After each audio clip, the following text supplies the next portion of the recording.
My name is Jake, and if I had any doubts about where I stood in my family, they were erased the day I found out about the will. It wasn't even some dramatic, sit-down moment where my parents dropped the news themselves. No, I found out entirely by accident, by sheer dumb luck. It happened a few months ago when I was at their house, the same house I have been helping them pay for over the past 5 years. The mortgage, the occasional grocery runs, even fixing up things around the place. I was the one keeping it all together while my brother, Eric, did absolutely nothing. And when I say nothing, I mean nothing. No job, no responsibilities, just lounging around waiting for life to hand him everything on a silver platter, which, apparently, my parents were all too happy to provide. That day, I was helping my dad with some paperwork because, as usual, neither of them could be bothered to figure out how to do things themselves. He had asked me to skin some documents for him, a bunch of legal and financial stuff, and I didn't think twice about it, until I saw it. A folder labeled estate plan and last will and testament sitting right there in the stack. Now, I don't normally snoop, but curiosity got the best of me. After all, I had been the one making sure they kept a roof over their heads. It wasn't exactly out of line to wonder how things were set up for the future. So I opened it, and that's when I saw the words that made my stomach drop. Everything, and I mean everything, was going to Eric. The house, their savings, their assets. Not a single mention of me, except for some generic line about loving both of their sons equally. Yeah, sure, equally. That's why they made sure their golden child would inherit everything while the son actually keeping them afloat didn't even get a footnote. I felt like a fool. Here I was, bending over backward for them, making sure their bills got paid on time, making sure they never had to worry about food, while they sat back and planned for a future where I got absolutely nothing. And Eric, he wasn't just lazy, he was entitled. He never lifted a finger to help them, never contributed a dime, but he had somehow convinced them that he deserved it all. Maybe because he was the younger son, maybe because they just always babied him, maybe because he knew exactly how to manipulate them. Whatever the reason, they had made their choice. I sat there staring at the paper, my hands shaking from a mix of rage and betrayal. How long had they planned this? Had they always intended for me to just be their free financial safety net with nothing in return? Did they ever even appreciate what I did for them? I had no idea how long I had been sitting there, but eventually, my dad noticed I wasn't scanning anything. "Hey, Jake, what's taking so long?" he asked, walking back into the room. I didn't even bother to hide the will. I held it up and looked him dead in the eye. "So, this is how it is," I said, my voice unnervingly calm. "Everything to Eric. After everything I've done for you." My dad's face went pale for a second, but then he sighed, like I was some little kid throwing a tantrum. "Jake, it's not what you think." "Really?" I snapped. "Because it looks pretty damn clear to me. I've been paying your mortgage, helping with groceries, fixing the house up while Eric does nothing, and you still decided he's the only one who matters." Dad looked uncomfortable, but instead of actually explaining himself, he just muttered, "It's complicated." That was it. No apology. No attempt to justify it beyond those two useless words. Just a weak excuse and an expectant look, like he was waiting for me to drop it and go back to being their personal ATM. I should have walked out right then and there, but I wanted to hear it from both of them. So I called out for my mom. When she came in and saw the will in my hands, her reaction wasn't much better. She at least had the decency to look guilty, but the words that came out of her mouth made my blood boil. "Jake, honey, you don't need the inheritance," she said gently, like she was doing me a favor. "You have a good job, you're independent. Eric, well, he struggles. We just want to make sure he's taken care of." That was the moment something inside me snapped. They weren't even denying it. They knew exactly what they were doing, and in their minds, it was completely justified. They had spent years enabling Eric's laziness, and now they were planning to reward it by handing him everything while I got tossed aside like an afterthought. I took a deep breath, clenched my jaw, and set the will down on the table. "Got it," I said, my voice eerily calm. "Glad to know where we stand." Then I turned and walked out of the house, ignoring their protest as I slammed the door behind me. They had made their decision. Now it was time for me to make mine. I didn't go back to their house after that. I didn't call. I didn't check in. For the first time in years, I let them handle their own damn problems. If they needed something fixed, they could figure it out. If they needed groceries, they could find their own way to the store. And most importantly, if that mortgage bill showed up, well, I wasn't the one paying it anymore. The silence lasted about 2 weeks. At first, I think they assumed I was just pouting and would come crawling back like always. Maybe they expected me to cool off and apologize for daring to question their decision. But when the days kept passing with no word from me, and, more importantly, no financial help, you could practically feel the shift in their attitude.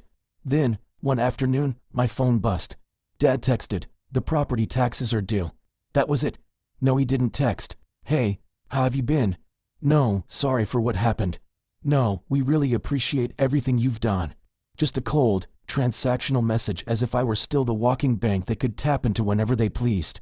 I stared at the screen for a moment, almost amused at how predictable they were.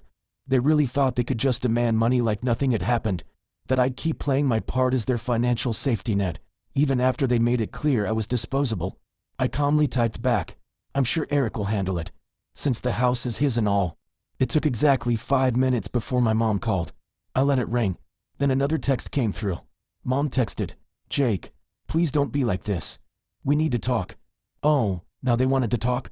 Now that their bills were piling up and reality was finally slapping them in the face.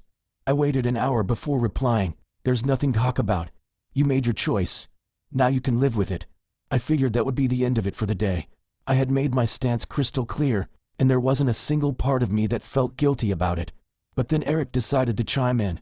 His text came in late that evening, and the second I saw his name pop up on my phone, I knew it was going to be something obnoxious. Sure enough, when I opened it, I was greeted with pure entitlement. Eric texted, "Dude, why are you being such a drama queen? It's not a big deal. Just help them out like you always do." I nearly laughed. Not a big deal.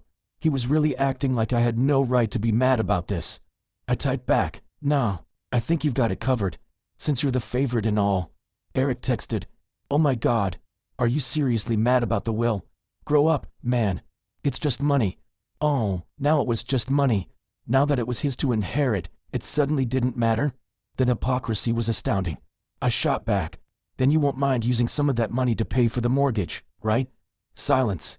A few minutes later, my mom texted me again, this time going full guilt trip mode. Mom texted, "Jake, we're your parents. Family takes care of each other. We did so much for you growing up, and now you're just abandoning us." I had to take a deep breath to stop myself from throwing my phone across the room. Abandoning them. I had spent years making sure they never had to struggle, all while they coddled Eric and rewarded his laziness. And now that they finally had to deal with the consequences of their own decisions, I was the bad guy. I wasn't falling for it. Not this time.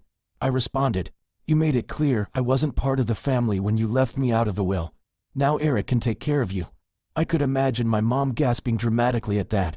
She always had a flair for acting like the victim, even when she was the one in the wrong. A few minutes later, my dad sent another text, and this one had me seething. Dad texted, "We're not asking for much. Just enough to cover the mortgage for a few more months until we figure things out. Don't be selfish." Selfish. The word made my blood boil. I had been bailing them out for years, sacrificing my own money, time, and energy to make their lives easier. I had done everything a good son was supposed to do. And how did they repay me? By making sure I got nothing in return. And now, when I was finally standing up for myself, I was the selfish one. I clenched my jaw, took a deep breath, and typed back, "No, I'm done." Then I turned off my phone. They had made their choice. Now they were going to live with it. The silence lasted a day. I knew my parents wouldn't give up that easily, but I wasn't expecting what happened next. The next morning, I woke up to a notification on my phone, a bank transfer request. I frowned, unlocking my phone to check. It was from my mom. She had actually sent me a request for money, like I was some ATM. The amount, $3,500. I stared at it in disbelief, half laughing at the audacity. No message. No explanation. Just a cold, shameless demand for the exact amount they needed to cover their overdue mortgage. They weren't even asking anymore. They were just assuming I'd cave. I declined it without hesitation. Not even 5 minutes later, my phone rang. It was Mom. I let it ring. Then came another text. Mom texted, "Jake, I know you saw the request. Why did you decline it?" I took my time before replying, because it's not my responsibility. Try Eric. Another call. Declined. Then another text. Mom texted, "We're going to lose the house if you don't help us." Oh, now it was an emergency. After all those years of treating me like a walking wallet, now they were finally facing the consequences. I typed back, "Maybe you should have thought about that before deciding I didn't matter." A few seconds later, Dad chimed in. Dad, you're really gonna let your parents become homeless? Wow, that one actually made me laugh out loud. The manipulation was so blatant it was almost funny. They weren't broke. They weren't about to be thrown on the streets.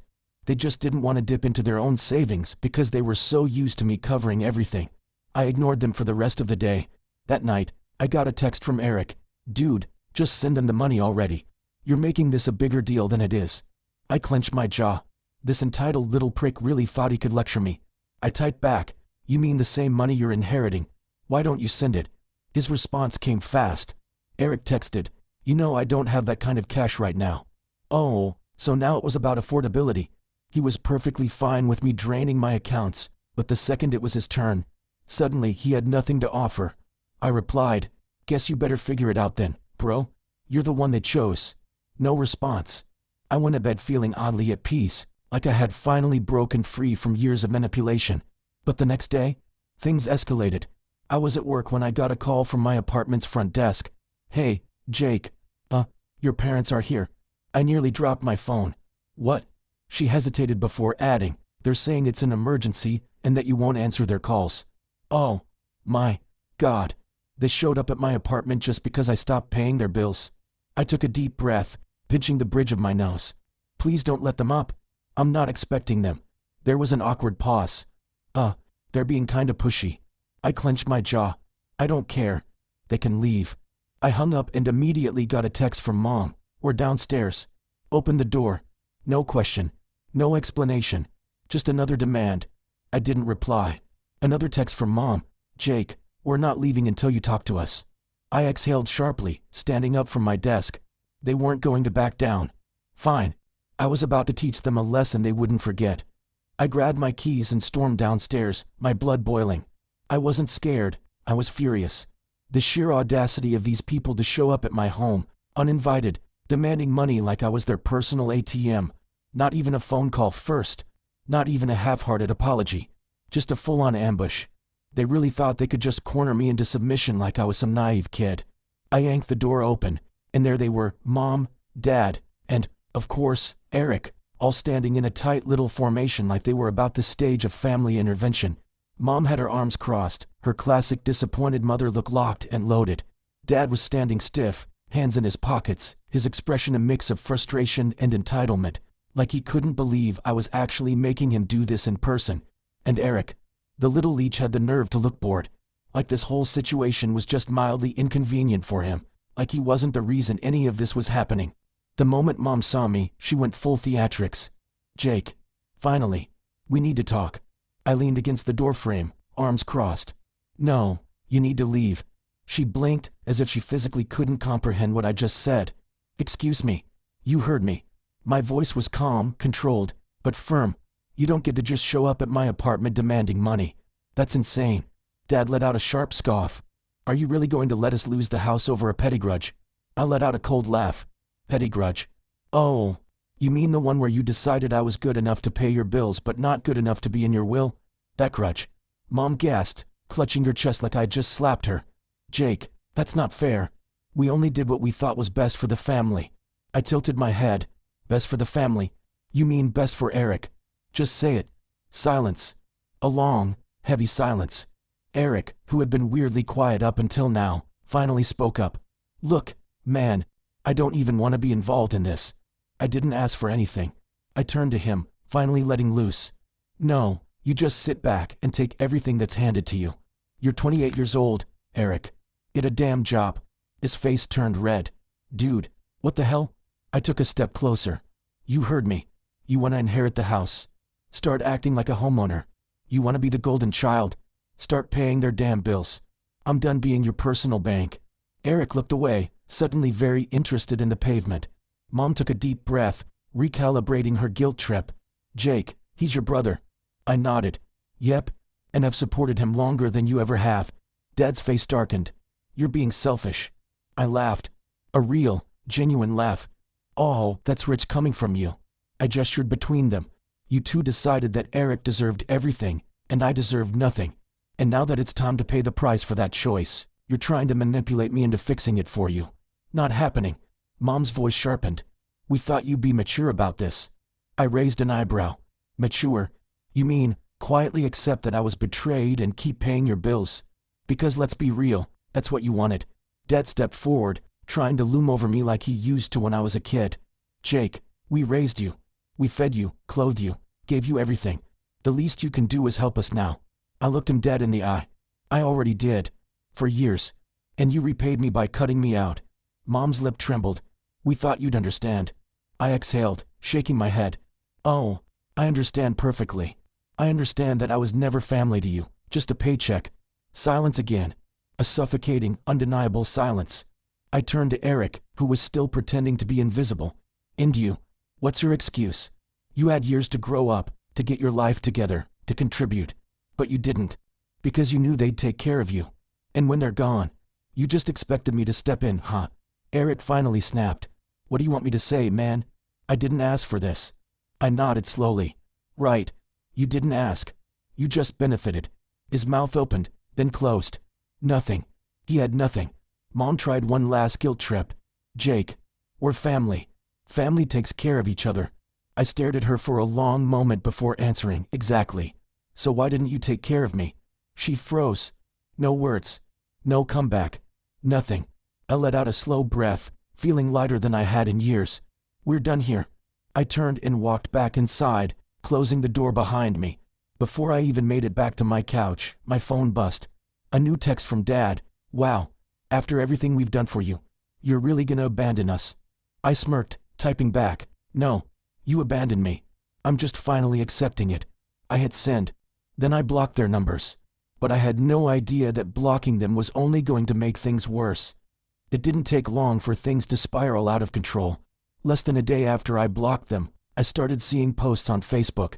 My parents had never been the most tech-savvy, but they sure knew how to air their grievances online, especially when they were feeling self-righteous. At first, I thought it was just my parents being dramatic.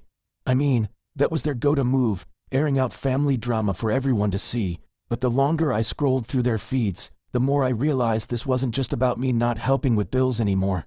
The posts were disguised as family love, but they were thinly veiled shots at me. Mom had posted something about how she didn't raise her son to be so selfish, and how true family helps each other no matter what. A few of her friends commented along the lines of how I was a disappointment, and so out of touch with what really matters. Then, Dad chimed in with his own post. So-called families should never turn their back when you need them most. We gave everything to our children, and this is how we're repaid. My son, who should be helping us in our golden years, has chosen to abandon us. He tagged me, adding a passive-aggressive, I hope you're happy, at the end of it. But the real kicker came from Eric. I should have known he'd get in on the drama. He shared a post that was brimming with falsehoods. Some people think that family is just about money.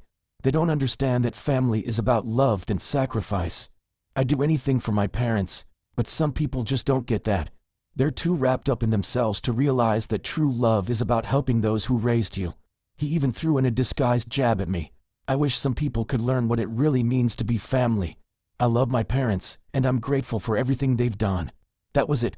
That was my breaking point. I sat there, staring at the screen in disbelief. How had it gotten to this point? They'd turned this entire situation around, made me the villain, the selfish son who wasn't willing to support his sacrificial parents. The son who didn't appreciate all the love they gave me over the years. How could they? I had always been the one who worked hard, the one who contributed, the one who never complained. I had to swallow the fact that, somehow, they had convinced themselves they were in the right, and now they were telling everyone that I was the problem. I didn't want to react immediately. I took a step back, collected my thoughts, and waited for a few hours. I wanted to make sure I didn't just rush into something out of anger, but the more I thought about it, the more I realized that I couldn't let them get away with this. If they were going to drag my name through the mud, I was going to set the record straight. So I pulled out my phone, and I started typing. I opened my own Facebook account, the one I kept for close friends and real family, and I posted a lengthy update. I wasn't interested in playing their game. I didn't want to get bogged down in petty back and forths. What I wanted to do was tell the truth. Here's what I wrote. I know I've been quiet for the past couple of days, but I can't stay quiet any longer. My family has been sharing a lot of things online about me that are simply not true. They've portrayed me as the villain, the selfish one who refuses to help my parents in their time of need. I'm here to set the record straight. I've always helped my family. From the moment I could get a job, I've been the one helping with bills, paying for groceries, and supporting them in every way I could. But there comes a point where you can't keep giving without being respected. Over the years, I've watched my parents favor Eric, giving him everything: the house, the money, the attention. Meanwhile, I was expected to just keep giving, without ever being considered as equal. I'm sure some of you might be reading this and thinking, well, that's just how family works. But here's the truth. Family should be a two-way street. When I found out that my parents left everything to Eric in their will, I realized how one-sided this entire relationship had been. They didn't even consider me, not even for a moment. They've made it clear that I'm just the one they can count on when things get rough, but never the one they actually want around unless it's convenient for them. For years, I've been the one funding their lifestyle. I've paid for vacations, chipped in for bills, and even helped out with things like the house taxes. And for what? To be treated like a backup plan. I'm done. I'm not just some wallet they can pull money from whenever they need it. I'm a human being, and I deserve respect. I've earned the right to be treated like I matter, not just when they need something from me.